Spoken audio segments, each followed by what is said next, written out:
मेरा प्रश्न है कि मेरे कुछ निजी संबंध ऐसे हैं जो मुझे बिल्कुल पसंद नहीं है। मुझे उनसे मिलना, बात करना, यहाँ तक कि उनसे मेरी जिंदगी में होना भी मेरे को चिढ़ मचती है। महाराज जी, फिर भी मैं उनसे नहीं, हंसकर गलत है, गलत है, बिल्कुल हंस के गलत, बात नहीं करती हूँ। बिल्कुल गलत है।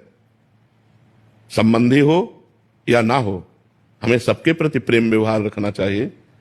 हमारा आंतरिक कोई लगाव ना हो, लेकिन हमारा व्यवहार मृदु होना चाहिए। हम किसी के प्रति घृणा नफरत न रखें, चाहे अपना हो चाहे पराया हो। सब में भगवान विराजमान है। हम किसी से भी घृणा करेंगे तो अपने भगवान से ही घृणा करेंगे, ये ठीक नहीं है।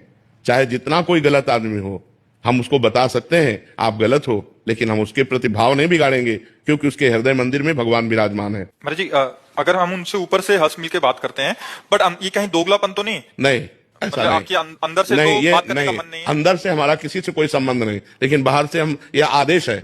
वृक्ष के समान सहनशील है, उसके किए हुए कटु व्यवहार को सह रहा है, लेकिन बाहर से मुस्कुरा के बोल रहा है। ये मर्यादा है, ये गंभीरता है कि हम व्यवहार में मृदु व्यवहार करें। अंदर से हमारा कोई आपसे संबंध नहीं, लेकिन बाहरी हमारा व्यवहार मृदु होना चाहिए। यही साधुता है। ये दम्भ नहीं होगा, ये पाखंड नहीं होगा कि अंदर कुछ और है बाहर कुछ और नहीं। ये शास्त्र की आज्ञा है। हम विश्वास करते हैं कि इनमें भी भगवान विराजमान है, इसलिए हम उस क्रोध को दबाकर मुस्कुरा कर बात करते हैं। मेरा प्रश्न है कि मेरे कुछ निजी संबंध ऐसे हैं जो मुझे बिल्कुल पसंद नहीं है। मुझे उनसे मिलना, बात करना, यहाँ तक कि उनसे मेरी जिंदगी में होना भी मेरे को चिढ़ मचती है। महाराज जी, फिर भी मैं उनसे नहीं, हंसकर गलत है, गलत है, बिल्कुल हंस के गलत, बात नहीं करती हूँ। बिल्कुल गलत है।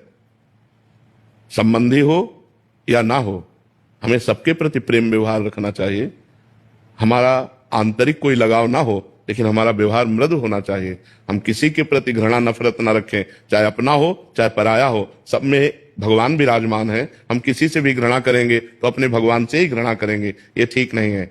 चाहे जितना कोई गलत आदमी हो, हम उसको बता सकते हैं आप गलत हो, लेकिन हम उसके प्रति भाव नहीं बिगाड़ेंगे, क्योंकि उसके हृदय मंदिर में भगवान विराजमान है। महाराज जी, अगर हम उनसे ऊपर से हंस मिल के बात करते हैं, बट ये कहीं दोगलापन तो नहीं? नहीं, ऐसा मतलब नहीं। आपके अंदर से नहीं, तो ये बात करने का नहीं, मन नहीं है? अंदर से हमारा किसी से कोई संबंध नहीं, लेकिन बाहर से हम, यह आदेश है। वृक्ष के समान सहनशील है, उसके किए हुए कटु व्यवहार को सह रहा है, लेकिन बाहर से मुस्कुरा के बोल रहा है। ये मर्यादा है, ये गंभीरता है कि हम व्यवहार में मृदु व्यवहार करें। अंदर से हमारा कोई आपसे संबंध नहीं, लेकिन बाहरी हमारा व्यवहार मृदु होना चाहिए। यही साधुता है। ये दम्भ नहीं होगा, ये पाखंड नहीं होगा कि अंदर कुछ और है बाहर कुछ और नहीं। ये शास्त्र की आज्ञा है। हम विश्वास करते हैं कि इनमें भी भगवान विराजमान है, इसलिए हम उस क्रोध को दबाकर मुस्कुरा कर बात करते हैं।